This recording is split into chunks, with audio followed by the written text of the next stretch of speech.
ولا زال النادي الاهلي متقدم بهدف لاحمد فتحي في الدقيقه 14 من الشوط الاول.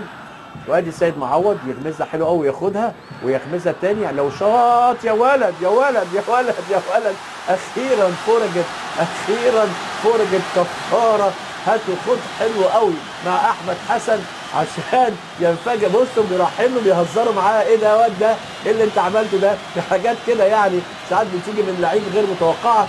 هو لا من زمان راح في الحته دي، طول الموسم راح في الحته دي ويضيع، انما النهارده ايه؟ حط هدف تاريخي بالنسبه له، هدف تاريخي. الكل بص بيحبوه قوي، الكل رايحين ليه يعني ايه الحكايه؟ انت جبتها ازاي دي؟ وهزار طبعا ما بين اللعيبه. واثنين الاهلي لا شيء بتروجيت بهدف جميل. بص حضراتكم راح وبص ياما راح من هنا وضيع، انما المبادئ ايه؟ ولا ابو تريكه ولا الدنيا. بصوا بصوا بصوا يعني حتى هو باصص في الارض، انما ركنها حلوه حلوه حلوه.